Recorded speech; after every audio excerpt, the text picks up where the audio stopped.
طاقت ہے کہ بجھے ہوئے دل میں امید کی کرن جلا دیتا ہے، اور یہ طاقت کسے نہیں چاہیے کہ طول غم حیات سے گھبرانا اے جگر، طول غم حیات سے گھبرانا اے جگر، وہ کون سی ہے شب کہ جس کی سحر نہیں۔ جہاں تک میں والد صاحب کے سفر حیات کو سمجھتی ہوں، ان کی شخصیت، افکار اور بنیادی فلسفہ امید افزا، حوصلہ کن اور مثبت سوچ کا جیتا جاگتا پیکر رہے، ایک مثالی زندگی جینے اور ہم سب کو اس کے اسباب فراہم کرنے کی جد و جہد لاسانی معلوم ہوتی ہے۔ جس قسم کے رنج و غم اور تقدیر کے بظاہر ظالم فیصلوں سے لوگ ٹوٹ جائے کرتے ہیں، ان کا بے حد جواں مردی اور جلا کے ساتھ مقابلہ کرتے ہوئے معاشرے میں اعلی مقام حاصل کیا۔ یہ سب کسی فرد نے ورثہ، خاندان اور تعلقات کی بنا پر لا کر نہیں دیا، نہ سونے کے چمچ پر نصیب نے پیش کیا، مگر برے سے برے حالات میں امید کا دامن ہاتھ سے نہ چھوڑا اور تشکر بجا لاتے رہے۔ یوں تو حوصلہ کن اشعار کا ایک ذخیرہ تھا جو وہ اکثر موقع بموقع پڑھا کرتے تھے، مگر ذیل میں اپنے چند پسندیدہ اشعار نقل کرتی ہوں۔ اول علامہ کا یہ شعر کہ اگر عثمانیوں پہ کوہ غم ٹوٹا تو کیا غم ہے، اگر عثمانیوں پہ کوہ غم ٹوٹا تو کیا غم ہے کہ خونے 100,000 انجم سے ہوتی ہے سحر پیدا۔ علامہ ہی کا دوسرا شعر ہے کہ مٹا دے اپنی ہستی کو اگر کچھ مرتبہ چاہے، کہ دانا خاک میں مل کر گل و گلزار ہوتا ہے۔ اور یہ کہ صبر و سکون دو دریا ہیں، بھرتے بھرتے بھرتی ہیں، تسکین دل کی بارش ہے، ہوتے ہوتے ہوتی ہے۔ مگر میرے خیال سے ان کا اپنا پسندیدہ شعر یہ تھا، نہ ہو نومید نومیدی زوال علم و عرفاں ہے، امید مرد و مومن ہے خدا کے رازدانوں میں۔ علاوہ ازیں دامنی امید، مثبت سوچ اور زندگی کے ہر پہلو میں اس کا مظاہرہ ان کے فکر کے کلیدی نکات تھے، بالخصوص علامہ کے چند اشعار جن کی تحریک شاہین نام کے پرندے سے ملتی ہے۔ جھپٹنا پلٹنا پلٹ کر جھپٹنا، لہو گرم رکھنے کا ہے ایک بہانہ، پرندوں کی دنیا کا درویش ہوں میں کہ شاہی بناتا نہیں آشیانہ، اور یہ کہ نہیں تیرا نشے من قصر سلطانی کی گنبد پر، تو شاہی ہے بسیرا کر پہاڑوں کی چٹانوں پہ۔ کالج میں پڑھاتے تھے اور دیگر رفقہ کار سے اچھی رسم رکھتے تھے، مگر اس کے ساتھ ہی اپنی ایک منفرد شناخت بھی رکھتے تھے۔ والدہ یا کوئی دیگر شخص اگر کسی اور سے موازنہ کرتا تو اس کا نام لے کر، مثلاً اس کا نام ہوا شوکت، تو اس شعر کو بدل کر پڑھ دیتے جو یوں ہے کہ پرواز ہے دونوں کا اسی ایک فضا میں، کرگس کا جہاں اور ہے شاہی کا جہاں اور، کہ بجائے یوں کہتے کہ پرواز ہے دونوں کی اسی ایک فضا میں، شوکت کا جہاں اور ہے فرحت کا جہاں اور، چونکہ ان کا خود کا اسم شریف فرحت اللہ عباسی ہے۔ مگر چونکہ یہ انسان کے دائرے اختیار سے باہر کی شے ہے کہ کبھی مایوس نہ ہو، کیسا ہی مثبت و باہمت شخص ہو، کبھی نہ کبھی دل برداشتہ ہو ہی جاتا ہے۔ گو بارگاہ رب العزت میں دعا تو یہی رہتی ہے کہ دل پر کبھی بدبختی کے ابر سیاہ کا سایہ نہ ہو۔ والد صاحب کی یہ عادت آج بھی ہے کہ نماز فجر مسجد میں باجماعت ادا کرتے ہیں، صبح کی پہلی چائے گھر کے بیرونی حصے میں گول دالان سے منسلک پورٹیکو میں پیتے ہیں، سامنے گھر کا سبزہ زار ہوتا ہے اور ایک اردو اور ایک انگریزی اخبار ساتھ ہوتا ہے۔ اس دوران کسی سے گفتگو نہیں پسند کرتے ہیں، ہاں کوئی یوں ہی آیا تو اس کی طرف بھی اخبار بڑھا دیا اور چائے کے لیے آواز دے کر پھر مطالعے میں غرق ہو گئے۔ اس گھور کلجگ کے اخبار کون سی خوشخبریوں کے پلندے ہوتے ہیں، انگریزی ہو کہ اردو، خبر رساں روز جنگ، بلوے، جنسی اختلاف وغیرہ کی رودات کہتے نہیں تھکتا، سیاسی جماعتوں کا دوغلا پن، سرکاری محکموں کی بدعنوانی، مذہب کے نام پر شرپسندی، سرخیاں ایسی ہی خبروں سے روشناس کراتی ہیں۔ معمول کے مطابق ناشتے اور کار جہاں کے اسباب کی بسم اللہ کے لیے جب والد صاحب اندر آتے ہیں تو صدا یوں بلند کرتے ہوئے کہ پھر ابر سامری سے برستے ہیں اژدہے، پھر ابر سامری سے برستے ہیں اژدہے، یاروں عصائے موسیٰ عمراں کو کیا ہوا۔ والد صاحب کی اکل و شرب کو لے کر بڑی پختہ اور خصوصی عادات و اطوار ہیں۔ کہنے کا یہ مطلب بالکل نہیں کہ مرغن اور ترنے والا ہی پسند ہو، مگر سادہ گھریلو اور روایتی کھانا بھی اپنی پسند اور ناپسند کے بے انتہا دخل کے بعد ہی تناول فرماتے ہیں۔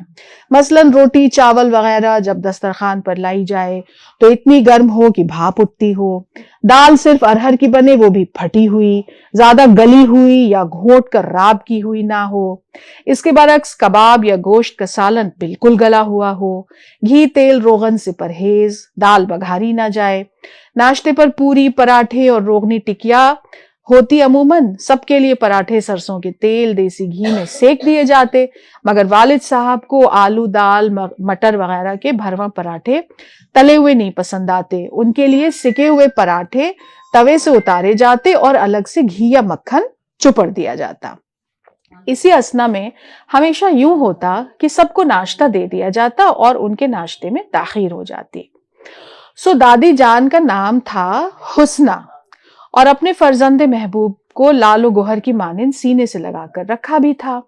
چنانچہ باورچی خانے کی توجہ اپنی جانب یوں مبذول کراتے کہ چرند کھائیں پرند کھائیں اور کھائیں شترغ، چرند کھائیں پرند کھائیں اور کھائیں شترغ، ایک حسنہ بی بی کے لال کو کچھ بھی نہ دیجیو۔ کام والے دنوں میں ناشتے کا وقت ذرا افراتفری کا ہوتا، چونکہ ہمارا اسکول صبح آنے کے وقت کی پابندی میں کچھ زیادہ ہی سخت تھا اور والدہ محترمہ بھی ملازمت پذیر تھیں، سب کو جلد از جلد ناشتے سے فارغ ہو کر کام پر نکلنا ہوتا۔ ایسے میں اگر گھر کا کوئی ملازم یا ملازمہ کسی اشیاء خوردنی کے نہ ہونے کی اطلاع دے دے تو فوراً پکار پڑ جاتی کہ والد صاحب سے پیسے لیے جائیں اور فلاں چیز مثلاً انڈا یا دودھ یا شکر جلدی سے سامنے کی دکان سے آ جائے۔ انہیں مذاق سوچتا، کہتے واہ لوگ صبح صبح اللہ کرتے ہیں، میرے گھر میں تو یہ صبح ہوئی اور لیجئے پیسہ پیسہ کرنے لگے سب لوگ۔ والدہ سن رہی ہوتی، ناشتے میں تاخیر یعنی بچوں کو اسکول پہنچ کر دیر سے آنے کی سزا، تو اس پر برہمی کا اظہار کرتی۔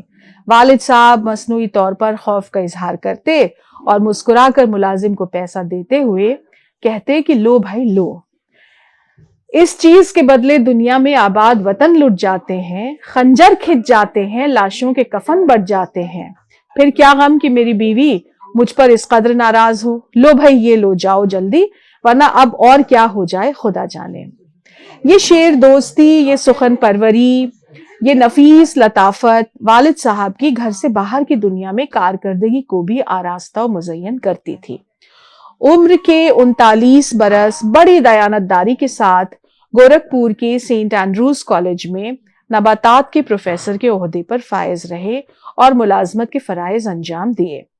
ایک دفعہ BSc کی ایک جماعت کا ایک پریکٹیکل امتحان چل رہا تھا جس میں مختلف پودوں کے نمونے سجا دیے گئے تھے۔ ان امتحانات میں طلبہ کو ان نمائندہ پودوں کی شناخت کرنی ہوتی ہے اور پھر محض چند ہی لمحوں میں ان کی خصوصیات کاپی پر لکھنی ہوتی ہیں۔ ایک نمونے کا وقت ختم ہونے پر گھنٹی بجتی ہے اور دوسرے نمونے کی جانب جگہ تبدیل کرنی ہوتی ہے۔ اس طرح ایک عملی امتحان میں کوئی 10 یا 20 نمونے رکھے جاتے ہیں اور پھر سب کی کاپی جمع کر لی جاتی ہے۔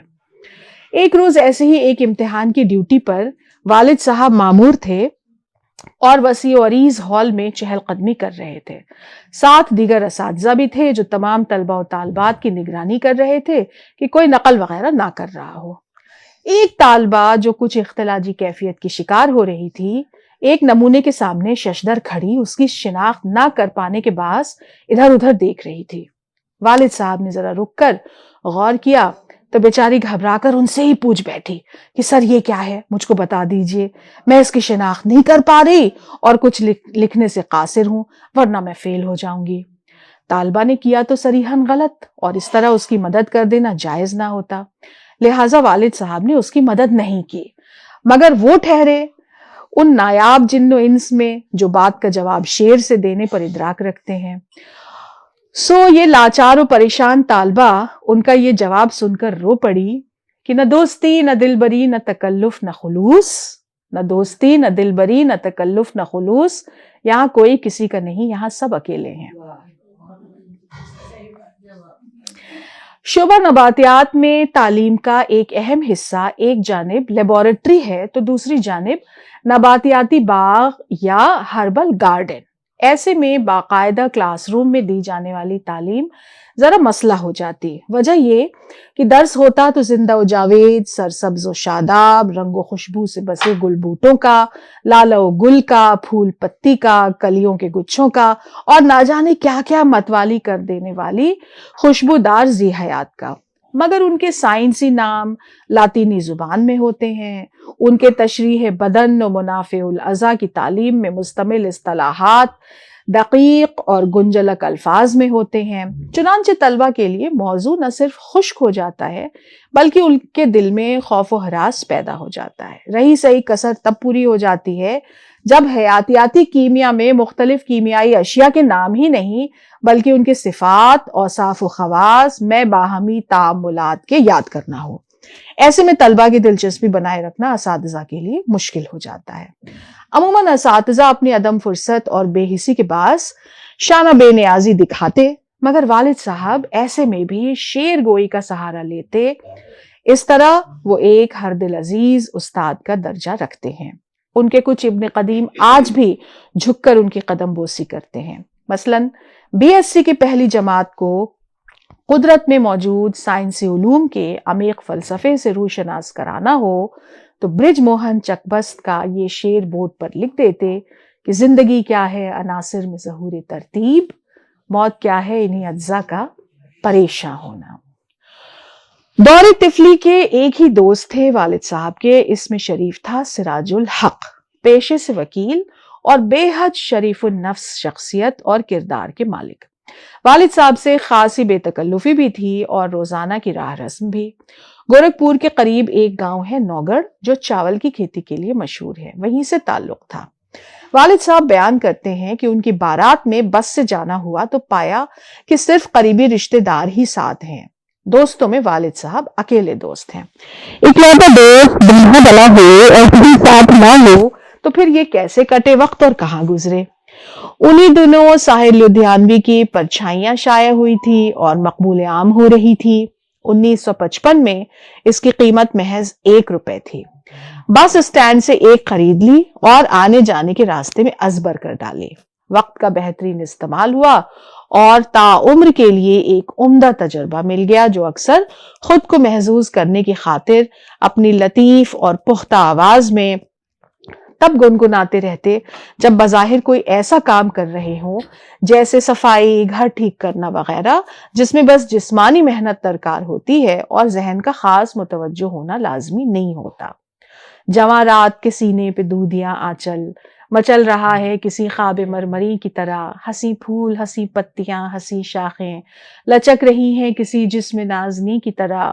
فضا میں گھل سے گئے ہیں افق کے نرم خطوط، زمیں ہنسی ہے خوابوں کی سرزمین کی طرح، تصورات کی پرچھائیاں ابھرتی ہیں. تم آ رہی ہو زمانے کی آنکھ سے بچ کر، نظر جھکائے ہوئے اور بدن چرائے ہوئے، خود اپنے قدموں کی آہٹ سے جھیپتی ڈرتی، خود اپنے سائے کی جنبش سے خوف کھائے ہوئے، تصورات کی پرچھائیاں ابھرتی ہیں. رواں ہے چھوٹی سی کشتی ہواؤں کے رخ پر، ندی کے ساز پہ ملاح گیت گاتا ہے. تمہارا جسم ہر ایک لہر کے جھونکے کے جھکولے سے میری کھلی ہوئی باہوں میں جھول جاتا ہے. تصورات کی پرچھائیاں ابھرتی ہیں. میں پھول تاک رہا ہوں تمہارے جوڑے میں، تمہاری آنکھ مسرت سے جھکتی جاتی ہے. نہ جانے آج میں کیا بات کہنے والا ہوں، زباں خشک ہے، آواز رکتی جاتی ہے. تصورات کی پرچھائیاں ابھرتی ہیں، تصورات کی پرچھائیاں ابھرتی ہیں. آیا والد صاحب کے یہ جگری دوست پیار سے ننھے کہے جاتے تھے. اپنے وکیل دوست کے ساتھ ان کا یہ معمول تھا کہ روز شام بعد نماز عشاء عمدہ لباس زیب تن کر شہر کے بازار جو گول گھر کہی جاتی ہے اس میں چہل قدمی کو جاتے. گھر آس پاس تھا مگر ہوتا یہ تھا کہ پہلے ننھے چچا ہماری طرف آتے، پھر والد صاحب ساتھ ہو لیتے. انتہائی شریف جو ننھے چچا معین وقت پر آ کر گھر کی گھنٹی بجاتے تو والد صاحب یہ کہہ کر استقبال کرتے کہ پیدا ہوئے وکیل تو شیطان نے کہا، لو آج میں بھی صاحب اولاد ہو گئے. سن کر ننھے چچا صرف زیر لب مسکراتے اور نکل پڑتے دونوں دوست شام کی سیر پر. ان کی والد صاحب کی دوستی کا ایک پہلو اور تھا، وہ یہ کہ دلیپ کمار کی فلموں سے دیوانگی کی حد تک شغف۔ ان دنوں نگار خانوں میں پہلے سے مارا ماری کے بیچ ٹکٹ لینا پڑتا تھا۔ یہ ذمہ داری سراج چچا کی ہوتی۔ جس روز ٹکٹ لے کر آتے، دونوں کی خوشی کا ایک الگ ہی مزاج ہوتا۔ پکچر کا پروگرام بنایا جاتا۔ اس دن جملے بازی بھی دلیپ کمار کے انداز کی ہوتی۔ ایک کہتا اے سے شروع ہونے والی دلیپ کمار کی فلموں کا نام بتاؤ، دوسرا شروع ہوتا آن، انداز، آدا، آزاد، اداسی، امر، آرزو، انوکھا پیار۔ اب دوسرا مسکرا کر یوں ہار قبول کرتا، دیوا کی شرارتیں دن بدن بڑھتی جا رہی ہیں۔ ایسی تھی اس زمانے کی باذوق یاری۔ یوں کہ شعر گوئی اور بزلہ سنجی میں والد صاحب ہی سراج چچا پہ طاق تھے۔ ان کا ایک اور دلچسپ واقعہ یہ ہے کہ روزانہ جب سیر کو نکلتے تو ہمارے یہاں پہنچنے سے قبل ہمارے لیے ایک پیکٹ پاپنس لے کر آتے، جس میں ایک مینار کی شکل میں 10 میٹھی رنگ برنگی گولیاں ہوتی۔ یہ امر روز دہرایا جاتا اور ظاہر ہے مجھے اس کا بہت انتظار ہوتا۔ سلسلہ جاری تھا، مگر کچھ روز کے لیے تب منقطع کرنا پڑا جب میری چھوٹی بہن کی پیدائش ہوئی۔ اس کے بعد ننھے چچا پہلی بار دوست کے ساتھ سیر کو جانے گھر آئے تو حسب معمول دروازہ میں نے کھولا۔ اسی دل پذیر انداز میں گھوم کر میرے سامنے پاپنس کا پیکٹ بڑھایا اور مجھ سے پوچھا، بیٹی یہ بتاؤ اب اسے 2 گنا یعنی ڈبل کر دیا جائے یا آدھا کر دیا جائے؟ مجھے یاد نہیں میں نے کیا جواب دیا، مگر ان کا یہ نفیس انداز بہن کی مبارکباد دینے کا بہت خوب آج تک یاد ہے۔ غصہ ہر کسی کو آتا ہے، گو کہ حرام ہے۔ طیش میں یاد خدائی صاحب فہم و ذکا والوں کو خاص تاکید کی گئی۔ زیادہ لمبا تو تھوڑا سا ہے ابھی کہیے تو۔ ہاں ہاں کیونکہ مغرب کا جی جی جی جی جی جی میں وہی کہہ رہی ہوں۔